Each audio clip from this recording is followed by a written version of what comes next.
16వ తేదీ మంగళవారం సరిగ్గా మరో వారం రోజుల గ్యాప్.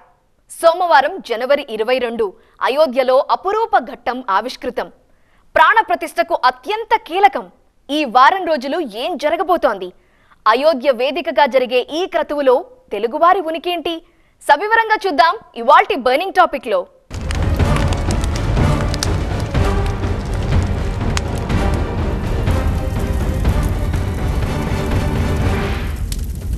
మొదలైంది రాముని పండుగ. అయోధ్యాపురిలో అత్యద్భుతమైన రాములోరి వేడుక కోసం అసలైన కౌంట్ డౌన్ షురూ అయింది. 1000 ఏళ్ల ఎదురుచూపు ఫలించటానికి మరో వారం రోజులే గ్యాప్. దివ్య మంగళ రూపుడి ప్రతిష్టాపనకు రాబోయే వారం రోజులు చాలా విశిష్టం. ఇవాళే ప్రారంభమైన ఈ క్రతువుపై ప్రధాని మోదీ కీలక ప్రకటన చేశారు. తనకి కార్యక్రమంపై ఎందుకు అంతగా ఆసక్తి పెరిగిందో ప్రజలకి చెప్పారు.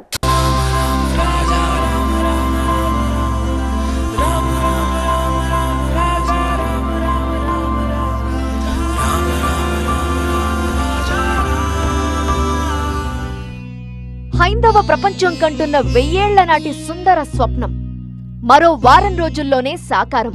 అయోధ్యలో రామ్లల్లా విగ్రహ ప్రాణప్రతిష్ఠ మహోత్సవం. జనవరి 22 సోమవారం మధ్యాహ్నం 12:30కు దివ్య ముహూర్తం. ప్రాణప్రతిష్ఠకు ముందస్తు కార్యక్రమాల పరంపర. వారం రోజుల పాటు జరిగే కీలక ఘట్టం ఎట్టకేలకు అంకురం తొడుక్కుంది. కొన్ని గంటల్లో అయోధ్యాపురికి ఊరేగింపుగా చేరుకోబోతోంది చిన్ని రాఘవుడి విగ్రహం. అంతకంటే ముందు ఇవాళ ప్రాయశ్చిత్త కార్యక్రమం జరిగింది.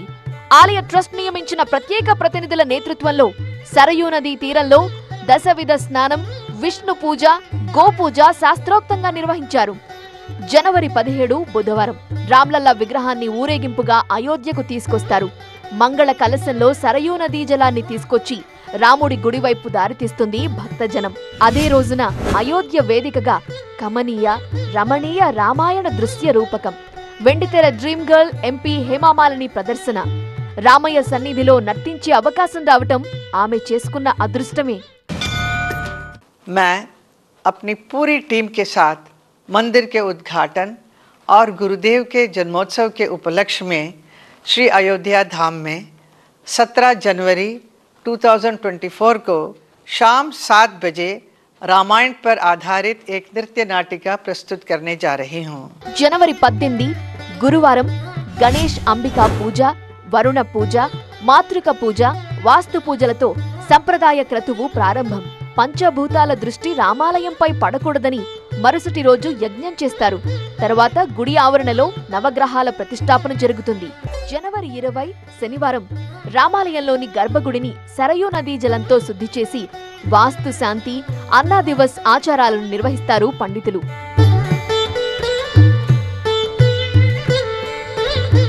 జనవరి 21 ఆదివారం భక్తులు తీసుకొచ్చిన 125 కలశాల సరయూ జలంతో రామ్లల్లా విగ్రహానికి అభిషేకం జరుగుతుంది.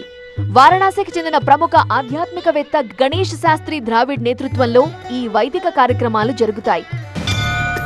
ఆవిష్కారం చేసినటువంటి విగ్రహాలన్నీ కూడా దానికి జల నివాసం, ధాన్య నివాసం, పుష్ప నివాసం అనేక రకమైనటువంటి విధి విధానం ప్రకారంగా కూడాను జరగబడుతుంటాయి. ఇది ఏ విధానంగా జరగబడుతుందంటే స్వామివారు స్వయంగా తను స్వయంగా పెట్టుకున్నటువంటి ముహూర్తాన్ని ఆయనే దిగి వస్తున్నట్టుగా, లోకాలను తిరుగు ఆయనే పరిపాలన చేస్తున్నట్టుగా శ్రీరామచంద్రుడు మన భారత భూమిని, భారత ఖండను పునర్వగా రావటం అనేది మన పూర్వజన్మం చేసుకున్న వంటి సుకృతం. జనవరి 22 సోమవారం రామవారం అయోధ్య రామాలయంలో సిసలైన కార్యక్రమం. బాలరాముడి ప్రతిష్టాపన. మంత్ర జపంతో రూపొందించిన సువర్ణ యంత్రాన్ని గర్భగుడిలో ప్రతిష్ఠిస్తారు. బాపట్లకు చెందిన అన్నదానం చిదంబర శాస్త్రి 10 ఏళ్లు నిష్ఠతో జపమాచరించి రూపొందించిన జపమంత్రం ఇది. రాముడి విగ్రహాన్ని పూజా మండపం నుండి గర్భగుడికి తీసుకొస్తారు ప్రధాని మోదీ. రామ్లల్లా నేత్రాలంకరణలో ఆయన స్వయంగా పాల్గొంటారు. ఈ మహోన్నత కార్యక్రమానికి ఆహ్వానం అందుకోవటం పూర్వజన్మ సుకృతం అన్నారు ప్రధాని మోదీ. బాలరాముడి ప్రతిష్టాపనలో పాల్గొనటానికి ముందు 11 రోజుల పాటు అనుష్ఠాన దీక్ష చేస్తున్నారు ప్రధాని మోదీ. ఆయనతో పాటు UP CM Adityanath, RSS chief Mohan Bhagwat, UP governor Anandiben Patel సహా 150 మందికి పైగా సాధువులు, వివిధ రంగాలకు చెందిన 7000 మంది ప్రముఖుల్ని ఆహ్వానించారు. సౌత్ మెగాస్టార్ చిరంజీవి నుంచి north super star Amitabh Bachchan వరకు గ్లామర్ ప్రపంచం సైతం అయోధ్యలో మెరవబోతోంది. టోటల్ గా 100 చార్టెడ్ విమానాలు అయోధ్యకు దారి తీయబోతున్నాయి. రామ మందిర ప్రారంభోత్సవం నేపథ్యంలో విద్యా సంస్థలన్నింటికీ సెలవు ప్రకటించింది యూపీ ప్రభుత్వం. All lights focused on Ayodhya. అందరి కళ్ళు తదేకంగా అటువైపే చూస్తున్నాయి. కోట్లాది మంది మనసులు అక్కడే లగ్నమై ఉన్నాయి. రామమందిరం ప్రాణప్రతిష్ఠకు మరో వారం రోజులే మిగిలింది. భవ్య మందిరానికి సంబంధించి పనులు సాగుతున్న తీరును ప్రకటిస్తూ ఫోటోలు విడుదల చేసింది రామ జన్మభూమి తీర్థక్షేత్ర ట్రస్ట్. ఇవన్నీ ఒకెత్తు, గర్భగుడిలో కొలువు తీరనున్న ఆ బాలరాముడు ఒక్కటి ఒకెత్తు.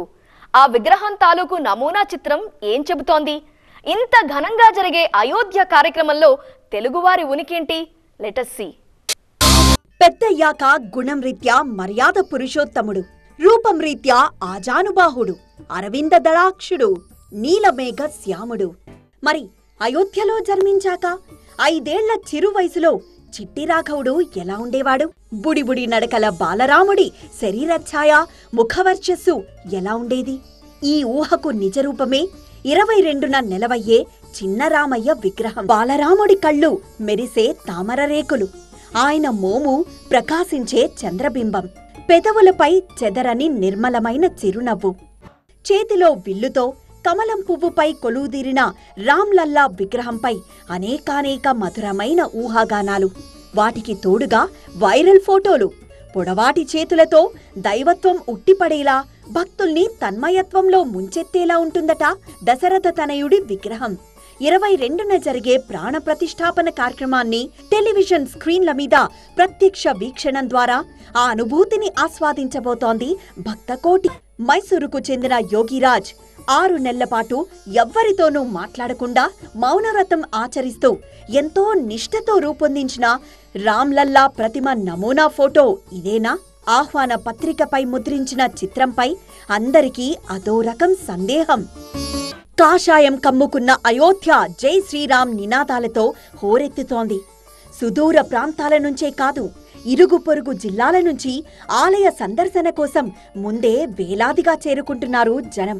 దీంతో కాషాయ జెండాలకు విపరీతమైన గిరాకీ ఏర్పడింది. ఒక్కో జెండా గరిష్టంగా 1000 రూపాయలు పలుకుతోంది. రైల్వే స్టేషన్ గురు, అయోధ్య రైల్వే స్టేషన్ పేరుతో పాటు రూపురేఖల్ని కూడా మార్చుకుంది. 3 అంతస్తుల ఈ భవంతిని 240 కోట్ల రూపాయల ఖర్చుతో ఎయిర్పోర్ట్ టెర్మినల్ను మరిపించేలా తీర్చిదిద్దారు. బంగారు వాకిళ్లు, రామమందిరం కోసం తయారు చేసిన 14 బంగారు ద్వారాలు అయోధ్యకు చేరుకున్నాయి. 100 కిలోల బంగారం తాపడంతో 12 అడుగుల ఎత్తైన ఈ తలుపులను గుడిలో అమర్చడం కూడా పూర్తయింది. అతి తక్కువ సమయంలో రూపొందించిన ఈ బంగారు వాకిళ్లు 1000 సంవత్సరాల వరకు చెక్కు చెదరవు.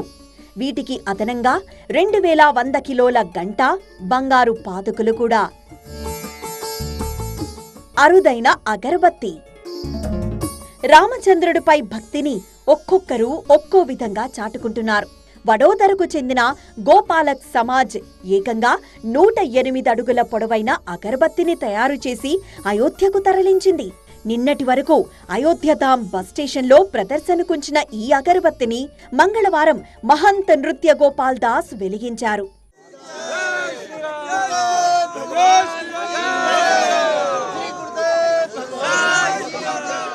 అయోధ్య దీపోత్సవం.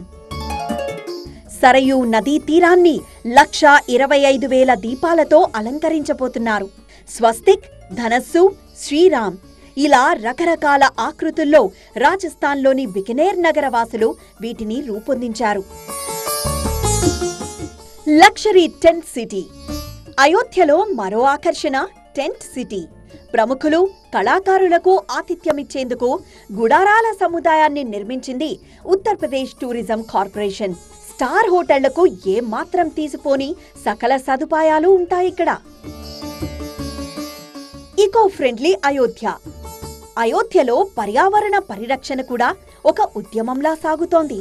100 ఎలక్ట్రిక్ బస్సులు, 25 ఆటో రిక్షాలను ప్రారంభించారు సీఎం యోగి ఆదిత్యనాథ్. అటు వణికించే చలిని తట్టుకోవడానికి వాతావరణాన్ని కృత్రిమంగా వేడెక్కించే ఏర్పాట్లు జరిగాయి. అనేక ప్రాంతాల్లో ఇన్ఫ్రారెడ్ అవుట్డోర్ హీటర్స్ వెలిశాయి. వీటి నుంచొచ్చే వేడితో భక్తులు వెచ్చదనం పొందుతున్నారు. సహజమైన పదార్థాలతో ప్రసాదం ప్లేట్లు, ప్రసాదం డొప్పల తయారీ జరుగుతోంది. వాడేసిన తర్వాత ఇవన్నీ సులభంగా మట్టిలో కలిసిపోతాయి. అటు అయోధ్య చుట్టూ వివాదం కూడా అదే స్థాయిలో అలుముకుంటోంది. ఇది మోదీ స్పాన్సర్షిప్ లో బీజేపీ, ఆర్ఎస్ఎస్ సంయుక్తంగా చేస్తున్న పొలిటికల్ ఫంక్షన్ అనేది ప్రధాన ప్రతిపక్షం కాంగ్రెస్ ఆరోపణ. ఓట్ల వేటలో భాగంగా జరిగే ఈ కార్యక్రమానికి అందుకే తాను వెళ్లడం లేదు అని స్వయంగా ప్రకటించుకున్నారు Rahul Gandhi. 22nd January function, a completely political Narendra Modi function. It's become a RSS BJP function, and I think that is why the Congress president said that he would not go to the function. We are open to all religions, all practices. Even the authorities of the Hindu religion, the biggest authorities of the Hindu religion, have made their view public about what they think about the 22nd January function, that it is a political function. కానీ అయోధ్యలో ధర్మశాస్త్రం ప్రకారం ఏర్పాట్లు జరగాలన్నదే మా అభిమతం. ప్రాణ ప్రతిష్టపై ఎలాంటి వివాదమూ లేదు అని స్పష్టం చేశారు శారదాపీఠ శంకరాచార్యులు జగద్గురు సదానంద సరస్వతి. ప్రాణ ప్రతిష్ఠ తర్వాత నలుగురు శంకరాచార్యులు వెళ్లి దర్శనం చేసుకుంటారట. ఇలా ఆహ్వానాలు అందలేదని కొందరు, అందిన ఆహ్వానాల్ని తిరస్కరించే వాళ్లు కొందరు, ఏర్పాట్లపై భిన్నాభిప్రాయాలతో మరికొందరు. ఇలా ఒకవైపు వివాదాస్పదమవుతూనే మరోవైపు అద్భుతమైన ఏర్పాట్లతో అదరహో రేంజ్లో జరగబోతోంది అయోధ్య కార్యక్రమం. అటు ప్రాణ ప్రతిష్ఠ నేపథ్యంలో పటిష్టమైన భద్రతా వలయంలోకి చేరింది అయోధ్య నగరం. అయోధ్యలోని లతా మంగేష్కర్ చౌక్ దగ్గర యూపీఏటీఎస్ కు చెందిన కమాండోల్ను మోహరించారు. ఇటు వచ్చే సోమవారం వరకు దేశం మొత్తం రామనామ జపమే. అయోధ్య రాముడి వారోత్సవాల్లో మరో కీలక అంశం అబ్బురపరిచే సాంస్కృతిక కార్యక్రమాలు. దేశం నలుమూలల నుంచి అయోధ్యకి దారితీశారు కళాకారులు. ఈ వరుసలో తెలంగాణ నుంచి చేరుకున్న చిందు యక్షగానం కళాకారుల బృందం చాలా ప్రత్యేకం. సరయూ తీరంలో తమ పర్ఫార్మెన్స్ తో అదరగొడుతోంది జనగామకు చెందిన గడ్డం సమ్మయ్య బృందం. దశాబ్దాల కిందటే కనుమరుగైన కళకు మళ్లీ ప్రాణం పోసే అరుదైన అవకాశం దక్కిందట. కళను నమ్ముకునే రామాయణాన్ని, మహాభారతాన్ని ప్రదర్శించడము మా పూర్వకాలం నుండి వస్తున్నటువంటి ఆనవాయితీ విద్య. ఈనాడు దేశంలోన మాకు ఈ యొక్క రామ మందిర ప్రారంభోత్సవానికి మాకు అవకాశం కలగడము చాలా గొప్పతనమైన విషయము. ఇతివృత్తాలతోటి మీరు ప్రదర్శనలు ఇచ్చారు. మొత్తంగా ఎన్ని ఇవ్వబోతున్నారు ఇక్కడ?